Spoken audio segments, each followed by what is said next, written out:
The overarching theme in this collection of artifacts that we're talking about is the hybridization of our species, possibly the genesis of our species, as well as the cultural interaction and possibly the transference of knowledge, the type of knowledge you need to build a civilization. We've either had people already turn this off because they think we're crazy, Yeah. or they're, kind of like, where is he going with this? So, Mhm. how do we even know that these are ancient artifacts? Mhm. This topic that I'm going to share, I see as a smoking gun. There's no two ways about it.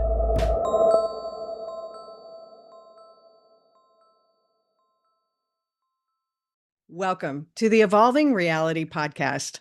I'm Hanna Goss. What if there were civilizations that predate our known history? What if humanity's creation story isn't what we think? What if private collectors have anomalous ancient artifacts that independent researchers are studying with cutting edge science? We're going to explore these questions today with guests Trevor Hawke. Trevor is founder and president of the Harmonic Research Group. His research into ancient artifacts began when he worked as a laboratory technician for a private research organization whose owner had an extensive collection. His research has taken him into a mind bending territory where material science, megalithic architecture, and prehistory are connected to consciousness, non human intelligence, and maybe even prophecy. If this is the type of conversation that lights up your mind, please like, subscribe, and share so more people can find us. Welcome, Trevor. I'm excited to talk to you today about what you're researching. Hey, Hannah, thank you for having me. It's so great to share with everybody and learn together. Yeah, I've been looking forward to this conversation. I do want to note for people who are on the video, you've got Yeah, I've got a take mirror mine behind me. back. So Yeah, I don't really have forearms. It's just a mirror behind me. yeah. All right. Before we get into the research, so who were you before these artifacts entered your life? Well, I'm pretty young and I grew up in Southern California. And my childhood and background had a lot to do with the Boy Scouts and wilderness survival and nature, survival skills. So, that was very fundamental for me as a child, and immersing yourself in nature in the Mhm. Sequoia National Forest is where I would go. And during those trips, we would do practices or experiences with perception, meaning our counselor would have a drum and walk out into the wilderness and beat the drum constantly, and we would be blindfolded and Wow. we'd have to make our way. So, you know, beyond that, my father is very, very deeply researched into mythology, mysticism, Joseph Campbell. I grew up with these concepts around. And my father has a lot of very interesting contact experiences and psychic events. So as a kid, the non-physical or things outside the material world were not spooky and strange to me. They are part of the whole song and dance to creation. So, you know, um, bef- bef- at the time I became involved with the artifacts and really with Nassim Haramein's work in his lab, I was 20 years old. So still a kid basically, right? And um yeah, my life leading up to that relationship with Nassim certainly paved the way for, because Nassim's work is incredible and touches upon the nature of our reality in the most concise way, right? Meaning quantum physics in our physical world. And there's a big crossover there with spirituality. or what we call spirituality. So yeah, it was perfect timing for me and Nassim to meet, and that was a lot like a mentorship in a way. We have a great relationship, but over the 3.5 years that I worked as his lab technician, you know, we were um, doing we were our company was developed was built to construct technologies that interact with the quantum vacuum that can extract energy from space time. So 0 point energy. 0 point energy. That's it. So we had all kinds of spinning things and plasma things and really amazing um, staff and ideas. And that has continued for Nassim. At the time we were together in Southern California, he's relocated to France. But yes, during that time, I was exposed to amazing things and bright thinkers. And it was a very formative time in my life. And the artifacts were not actually, front and center. They were very much sort of this behind the scenes or side project. That wasn't our bread and butter to study the artifacts. However, Nassim being who he is and his connections, really stemming through the godfather of this field of research being out of place artifacts, anomalous artifacts, the godfather being Klaus Dona. Google him, watch his videos. This collection I study is but one of many around the world, throughout South America, throughout Asia. And there are many out of place artifacts that are recognized by official science, right? But there are many more that are not. So through Klaus, through Nassim, these artifacts came into my field. And, when you see images on the internet, or videos. Well, I almost feel like we have to take a step back. I think we're kind of jumping in the middle, and then we need to help people understand what these artifacts, maybe they've not heard of them Sure. before, Yes. they're brand new to it. So, what are these artifacts? How did you kind of get involved in? So, you were doing it as a part of work, or it was something you pursued, or kind of hmm what made you want to pursue it, or give us a little bit of that background first.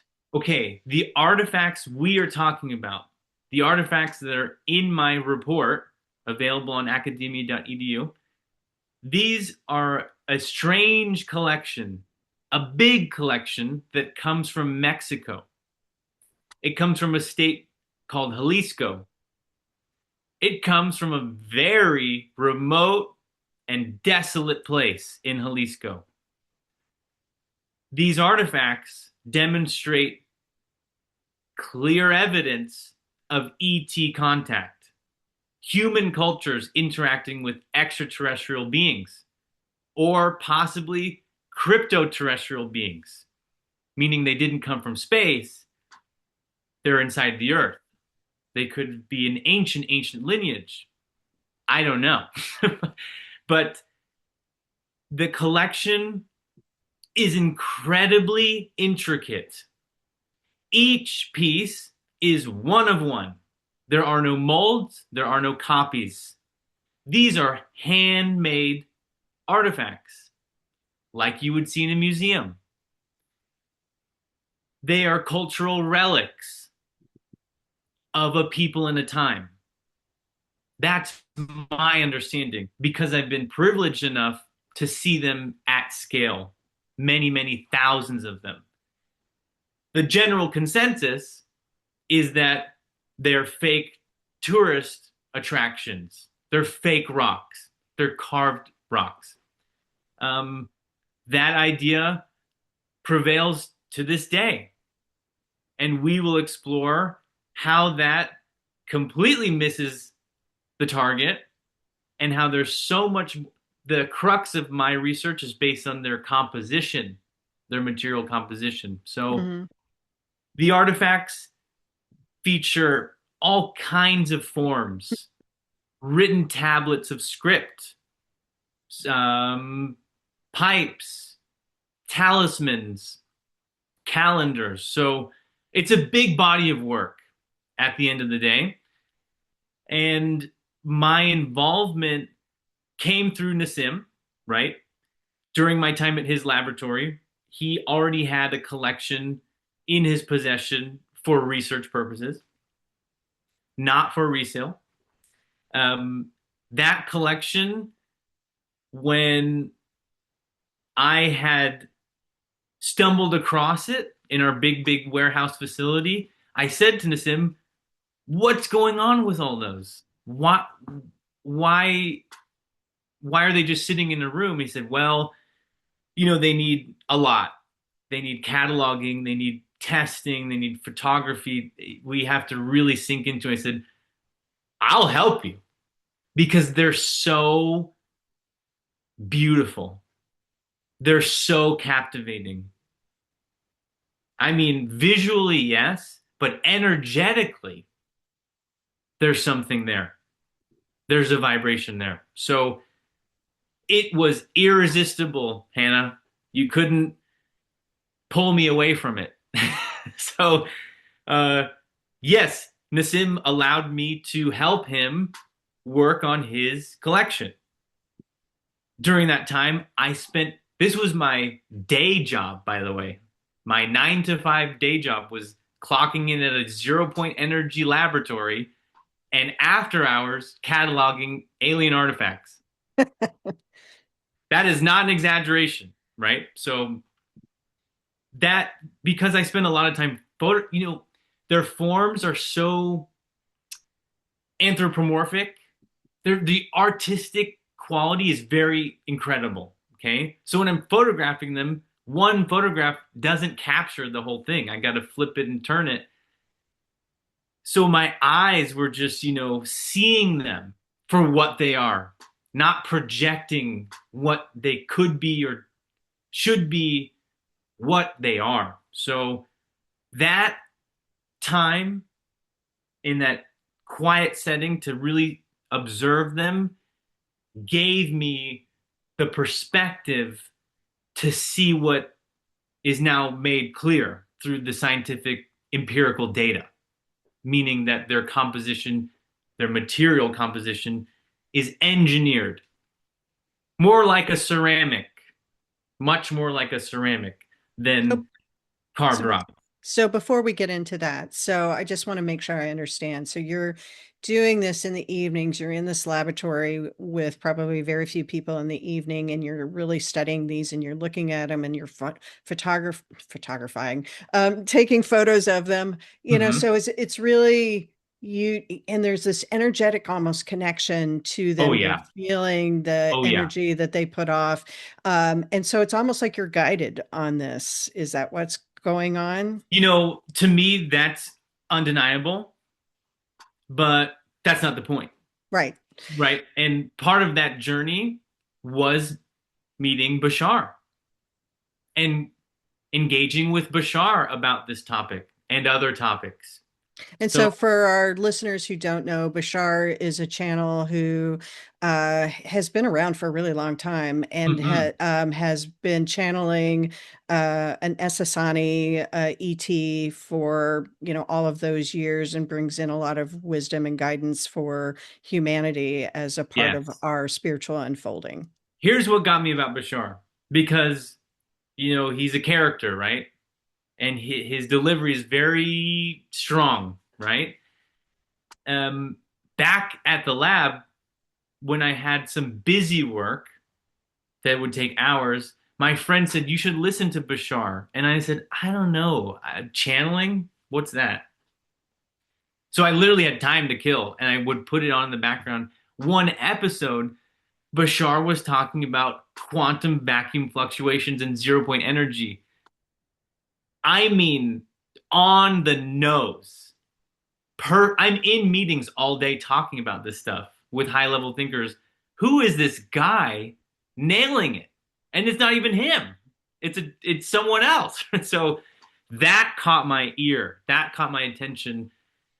And the idea of channeling and that state is still a bit fringe, if you want to use that word. So did you go there first, or were you doing research on them using kind of more traditional means and you went Yeah. to Bashar? So let's do the research part first. So, what were you doing? So your first cataloging, Hmm. taking photographs, kind of what was it, just their beauty or the energy? What was the first observation that genuinely surprised you? Their dimensionality. Yes, they're physical. Yes, they're tangible. Yes, they're beautiful. They have a message. They have a story. They have information, hieroglyphic languages written across all of their intricately curved surfaces. How would you do that with a Dremel? How would you do that with a modern tool with this amount of precision and consistency? And how many pieces are we talking about? This isn't just one or two, this is thousands. Thousands, thousands. At the time with Nassim, we had about 270 in our possession. So that is a good sample group. Okay. It's enough to gauge what we're investigating. And really, the cataloging and that idea is for the preservation and discovery of their um, of what they have to demonstrate or share. Really, the artifacts feature a lot of symbols, ideographic characters, but they do feature sculptural and physical forms that are clearly extraterrestrial, right? So, And so what makes you say that they're extraterrestrial? Give us some of is it, I think on the images I've seen online, they depict beings, craft, right. um, interactions, maybe. If you have two eyes and can look at them, you will see that there are many beings with different features than our own, physical features being depicted on the artifacts. Elongated skulls, tridactyl figures, three fingers. Um, there's it's really hard to encapsulate the entire collection because I see it as a bit of a storyboard where each piece is only one square in that huge storyboard. So the overarching theme in this collection of artifacts that we're talking about is the hybridization of our species, possibly the genesis of our species, um, as well as the cultural interaction and possibly the transference of knowledge, the type of knowledge you need to build a civilization into ancient people from, as we said, beings, be they from Mars or be they from under the ocean. Um, this is how humans record before Instagram, before Facebook, right? Before um, the English language. Yeah. These are talismans and figures that are a historical record of a cultural event. Um, and the when you see them from a zoomed out perspective, logically, your brain goes, well, who could make all these?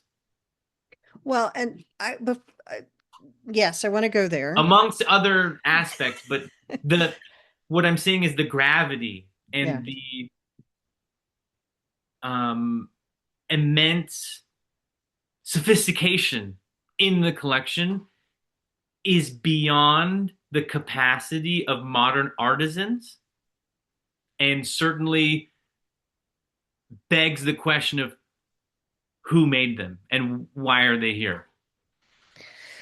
Wow, that's a lot there. So why do you feel like it is beyond the capacity of modern artisans, just the tools needed themselves? And I feel like there's even, before we even get into that piece of it, Hmm. how do we know that? Because I feel like we've either had people already turn this off because they think we're crazy, Yep. or they're, kind of like, where is he going with this? So Hmm. how do we even know that these are ancient artifacts Hmm. and not something that Is a a modern, modern, right, yeah, replica.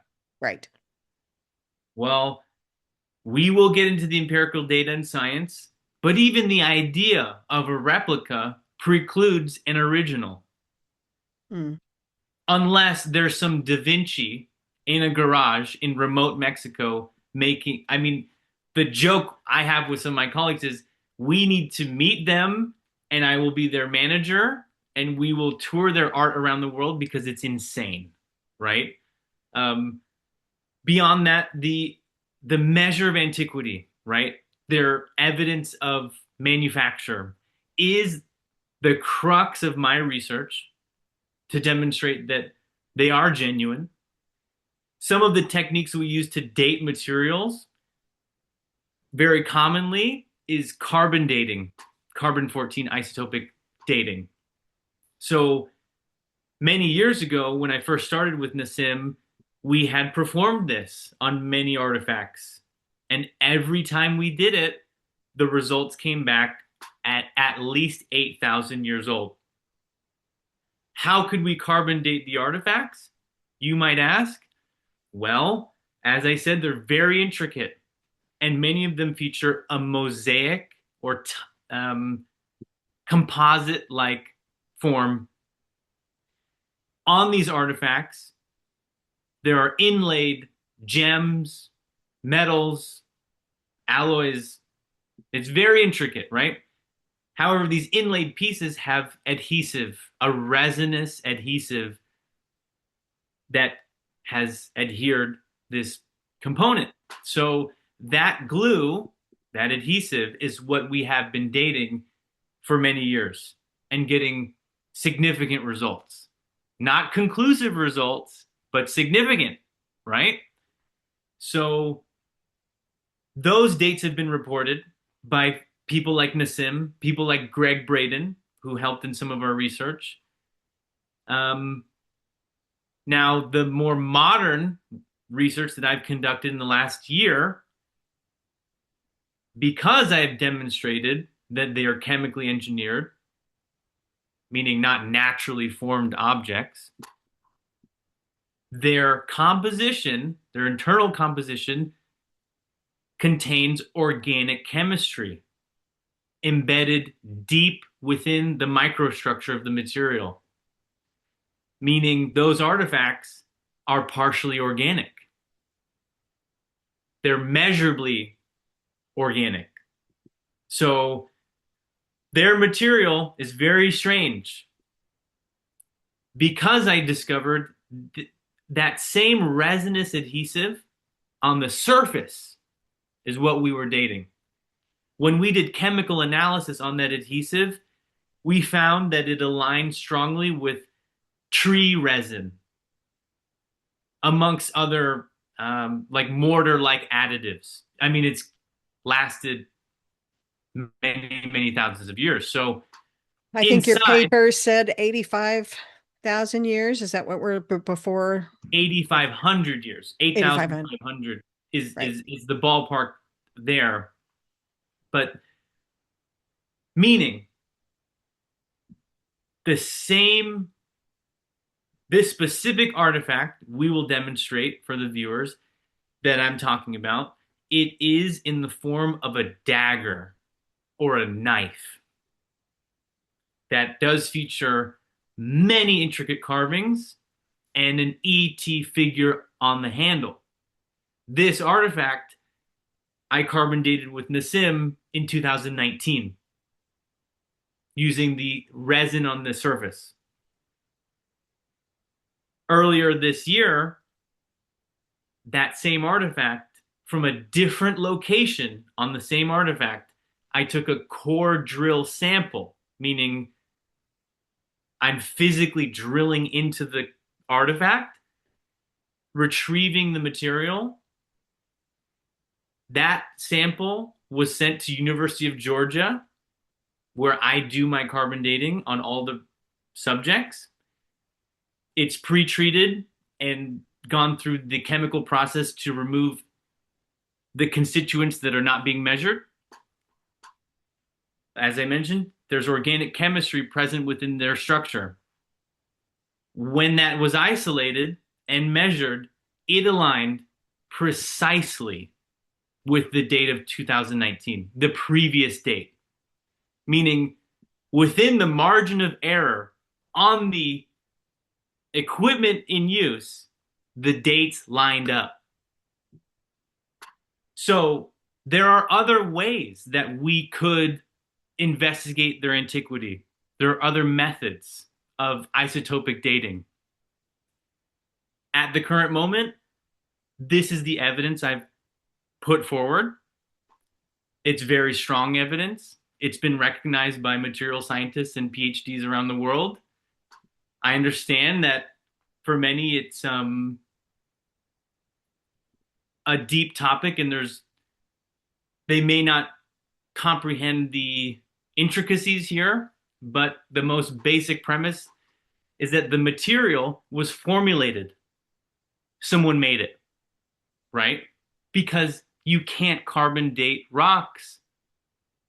There's no organic chemistry in a rock. It's inorganic.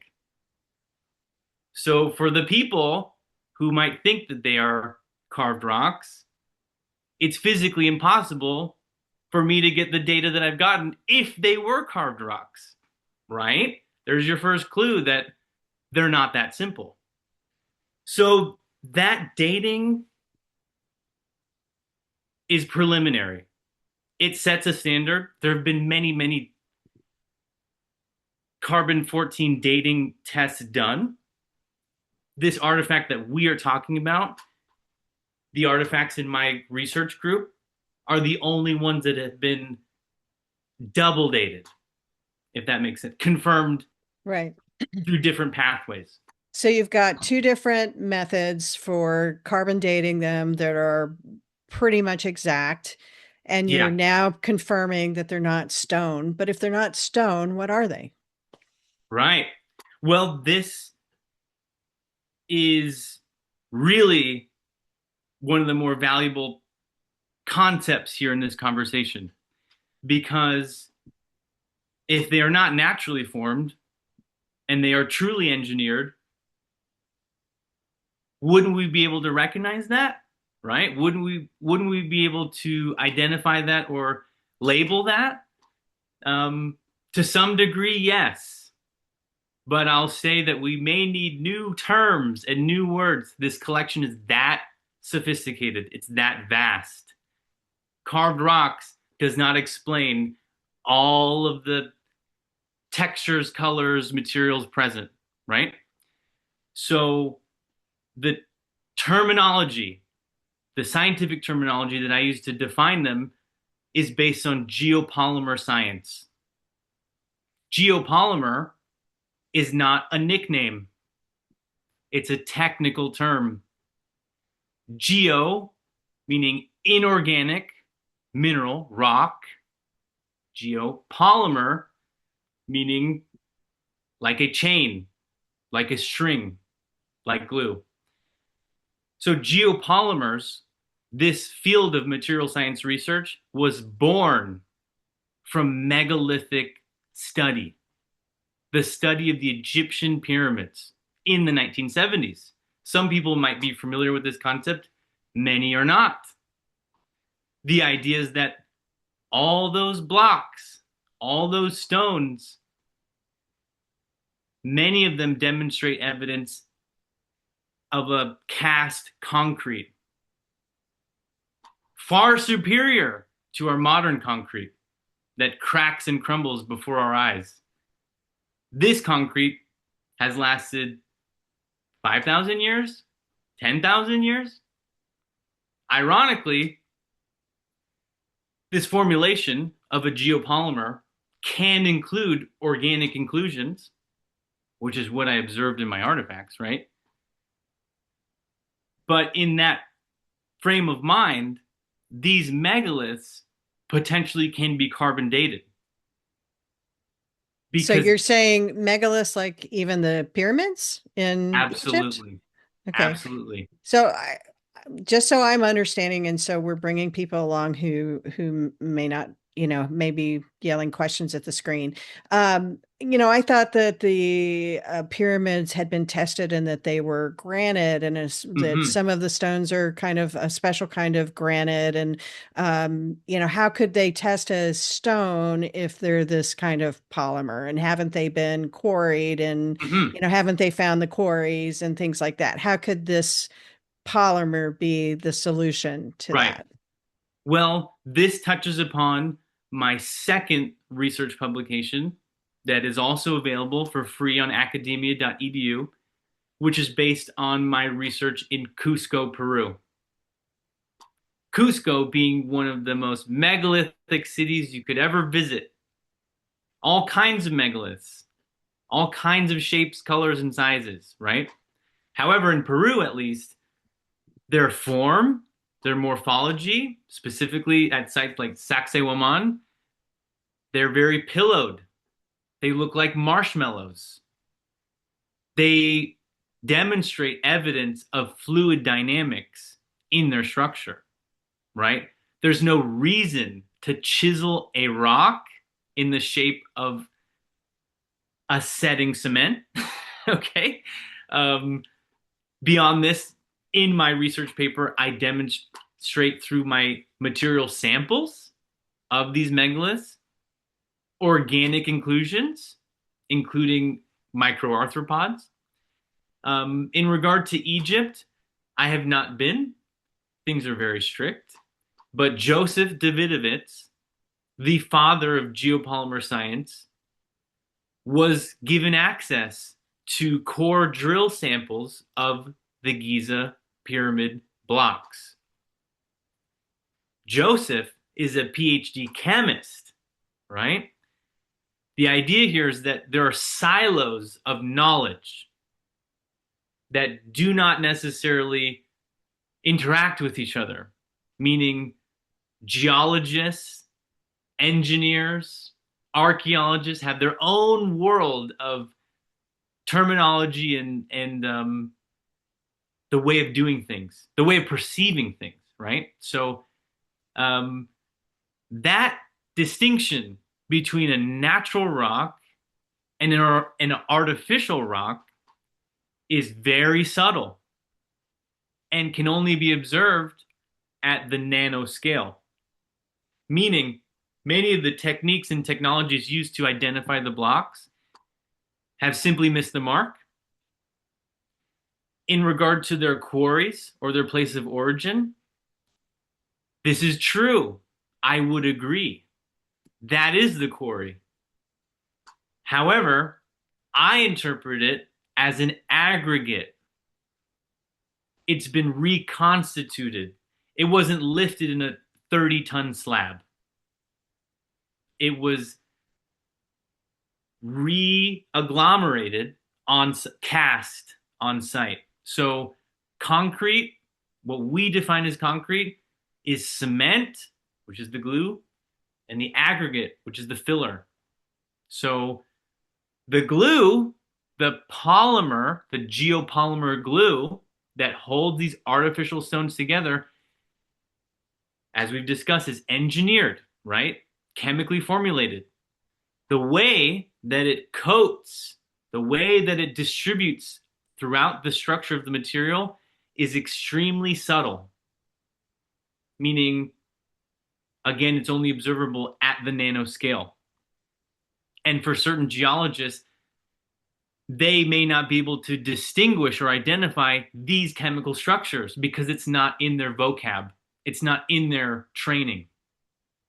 Meaning, Joseph Davidovits made artificial limestone in his laboratory, sent his samples to geologists, and they said, "We know that this came from this quarry." Hmm. Impossible. He made it in his lab, right? So this is a new lens, a new understanding. The chemical formulation of these sites is far more sophisticated. It's far more human and far more within reach than space lasers, sound vibrations, the sci-fi thing, right?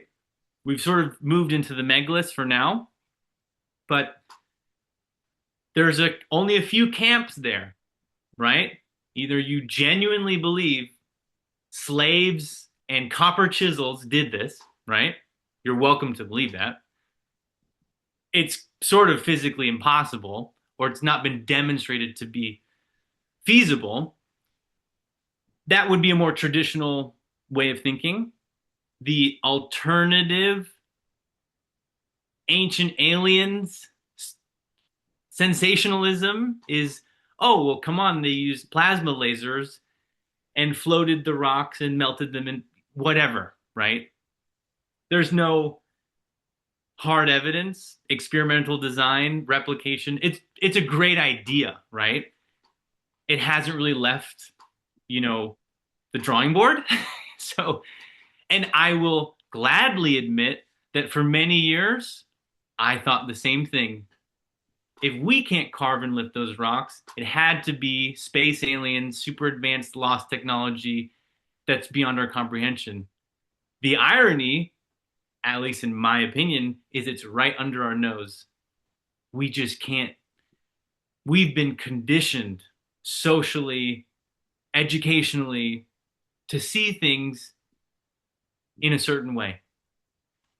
What? So, yeah, I mean, and I appreciate that, it's, I think it's unsatisfactory to look at the pyramids and think that slave labor did it, and it's a stretch to think about modern technology like lasers or something like that. But Mhm. so I have my brain is going in like 50 different directions here. I'm going to start with kind of what would the ingredients that ancient makers would have needed? Is that something that they would have been capable of Mhm. making at that time? And what would that chemical process have been? Right. So this is before the era of industrial petrochemicals, right? You have to understand that the ancient people, especially in Peru and Egypt and some of these sites around the world, they had masterful chemical knowledge. Egypt's former name was Kemet, or there are many connections to the Egyptian chemistry is born from this version of civilization, the idea of chemistry.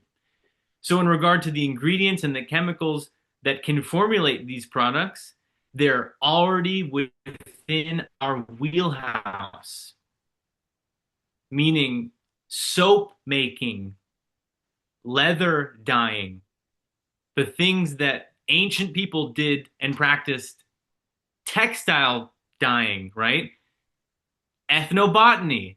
These people had an intimate relationship with nature and observed cycles and time scales that we simply don't have the attention span to sit through. Okay.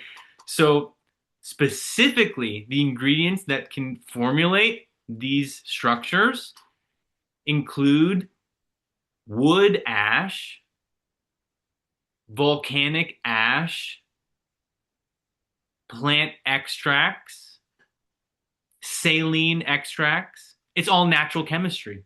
It's all from the environment around them. It's the chemical ingenuity, right? It's the chemical sophistication that has allowed them to progress into what we simply can't fathom or interpret. Again, because we've applied modern thinking and modern tools to ancient sites. They didn't live according to the rules and regulations and purposes that we do, right? So the creation of artificial stone is not a theoretical concept. It is a physical industry on our planet occurring today, meaning Joseph, amongst many others, have rediscovered that ancient people formulated concretes or artificial stone, if you want to use that word, that are far superior than our modern products. So that, in my interpretation, is really the full package, the total full circle moment of, in an idyllic sense, if you could figure out the megaliths, wouldn't you hope that if we discovered the lost ancient technology, hopefully it could help our world, right? You know, geopolymer technologies are the front runner by a mile. There's no other experimental design, physical, tangible technique or technologies that can produce these structures, right? Outside of high octane speculation. So there are companies around the world, in the US and in Europe and in Asia, who are developing these products to reimagine our global infrastructure. One key point there is that modern concrete, Portland cement, is one of the dirtiest products on the planet in terms of its carbon footprint. The production of cement is extremely detrimental to our planet, and it's the most used construction material on the planet. So these materials, geopolymer materials, are formulated from naturally occurring minerals, specifically aluminosilicates. We can make these concretes from clay. Certain types of clay can be treated, processed to become chemically reactive. Once we mix our solution with this clay, when it dries, when it cures, it's hard as rock. Not only is it hard as rock, it's very chemically stable. It's inflammable, non-toxic. So to nail it down further, geopolymers, in regard to the megalithic topic, serve as a wonderful solution with much more to discover. And we can turn around, learn from the ancients, and apply that today. It's a great hypothesis, and I agree that that's an area of science that could have a major impact. But as you're talking about whether it's these artifacts or the Cusco megaliths, is that what you've looked at? So what is the evidence, though, that tells you that this material was cast rather than, so how, Carved. go into that. Well, my Cusco paper really gets down to the nitty gritty because I measured and captured physical samples under the electron microscope, right? To analyze their composition. So we can start there and zoom out. Yeah. But their chemical composition, meaning their molar ratios, specifically the silicon to aluminum molar ratio, is an exact match to geopolymer formulations. Meaning I'm taking a sample from ancient sites, measuring it, and it aligns precisely with a laboratory created material, right? Beyond this, meaning its composition certainly falls in the box of geopolymer, not an opinion, empirical data, right? Beyond this, in the investigation of my sample group, we discovered internally entombed microorganisms within the structure. Mind you, The geologists, the archaeologists, classify these materials as igneous rocks, diorite, andesite, right? There are no microbes swimming around in that lava when it cures, right? Therefore, the presence of these microarthropods and these microbes, which has been observed in other monuments, specifically the Moai statue of Easter Island, reports of their material composition showed entombed microorganisms in that material, which again is supposed to be a volcanic rock, right? This encapsulation and permineralization of these microarthropods can only occur because they're very delicate. It can only physically occur at ambient temperatures, meaning they're perfectly preserved. So this Not isn't something that could have happened as a part of a fossilization process correct. or something like that. Their form, their distribution is atypical of bedding planes and fossilization in the way that we observe it in nature, right? These microbes, what are they doing there? Why would they be in there? As I've mentioned, part of the chemical solution that formulates this artificial stone certainly includes organic compounds, plant extracts, animal extracts. We're talking about real human things here that we interact with every day. So the microbes likely were introduced in this formulation, in the mixing of the materials.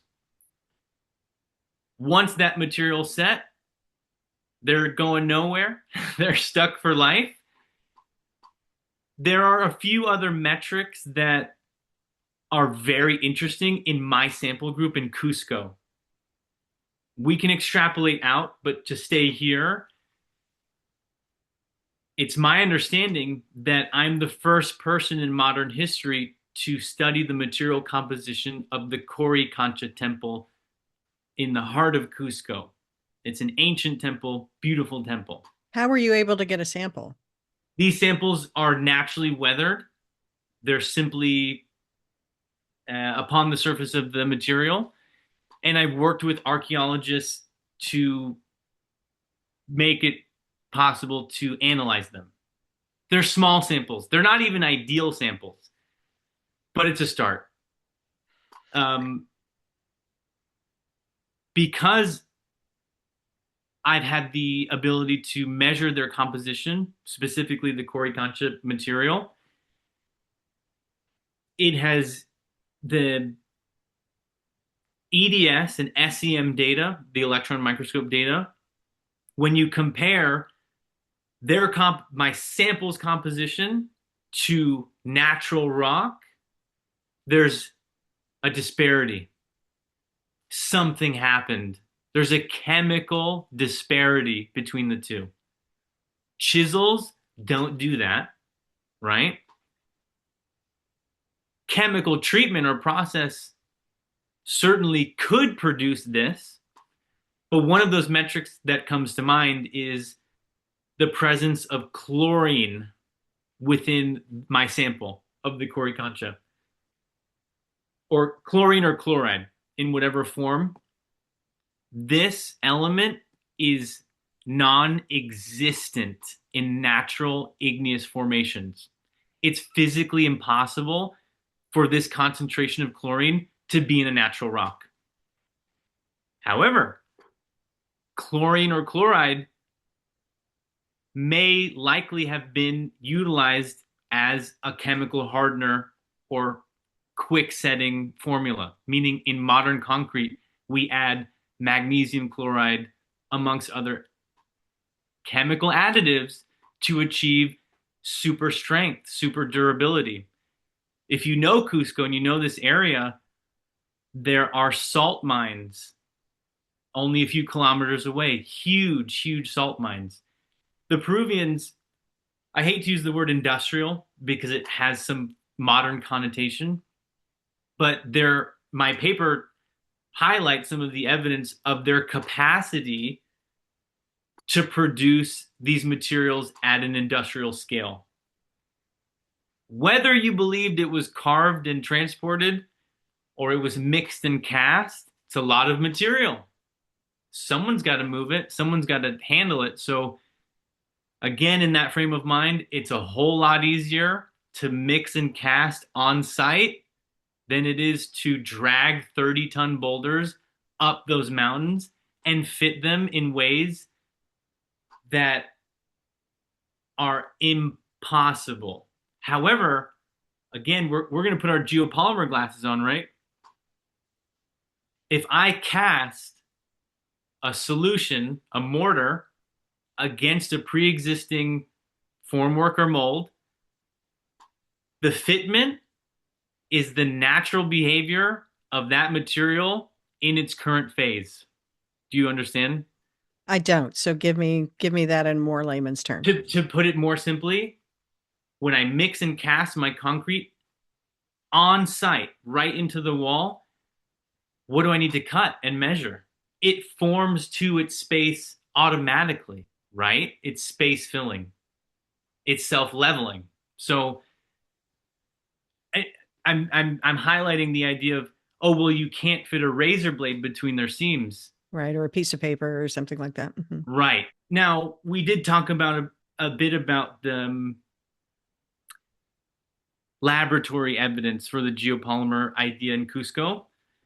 Some of the other evidence that I present, which is entirely novel, entirely original, is their radioactive or isotopic fingerprint. This is under investigation. We're going to need to see it through more clearly. And this is the megalithic structure or the architectural or the little pieces that we're talking about? Both. Both. Okay. I discovered that both are weakly radioactive. How would a chisel make the rock radioactive? No, no, no, no, no. The rock is radioactive because its ingredients include volcanic. The way I present it in the paper is an isotopic concentration. When we mix our concrete in ancient Cusco or Egypt, we're using natural ingredients, right? Abundant natural local ingredients. Some of the best ingredients you can get is volcanic ash. Volcanic ash naturally contains a high concentration of radioactive isotopes. When we collect this ash, right, bring it back to the job site and mix and formulate our concretes, that block, when cured, has a much greater concentration of those isotopes than a naturally formed rock would. That is some of the preliminary research that I've demonstrated, that there is an isotopic disparity between the two. So a chemical disparity, a radioactive disparity.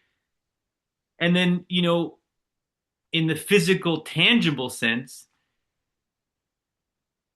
one of the other, I won't go page for page because people can read it, but there's 2 points I have to make on this before we move on or choose another topic is I demonstrate in the paper a large amount of salt deposits on the structures, on the megaliths. They're leaking salt. They're stained with salt. This process is called efflorescence. It's a known process of concrete. It's a behavior of concrete.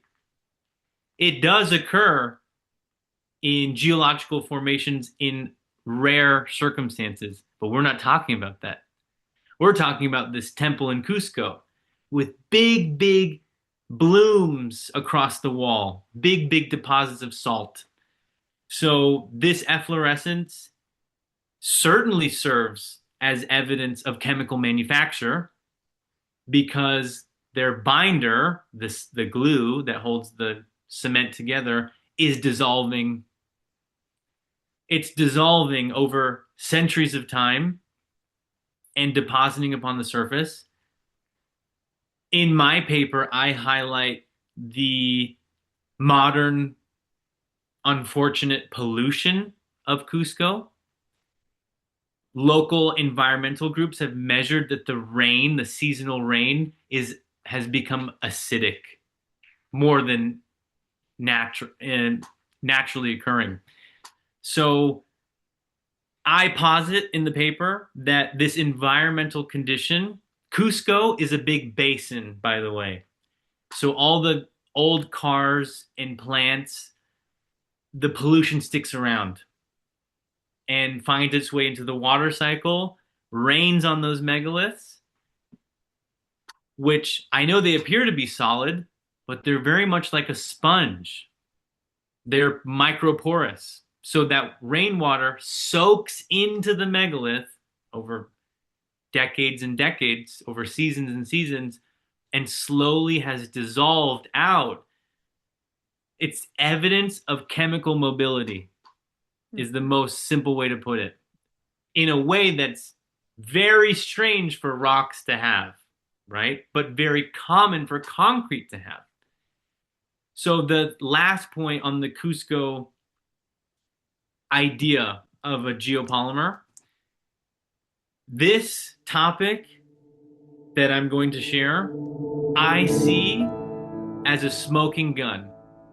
There's no two ways about it.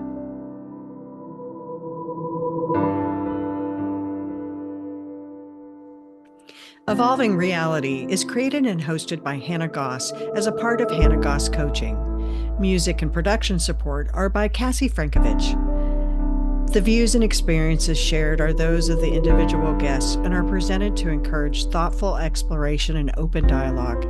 The opinions expressed do not necessarily reflect the views of the host or any affiliated individuals or organizations. This podcast is intended to create a space where evidence, experience, and curiosity can coexist. Listeners are encouraged to think critically, do their own research, and come to their own conclusions. Nothing shared on this podcast should be considered medical, psychological, legal, financial, or professional advice. Thank you for exploring with us.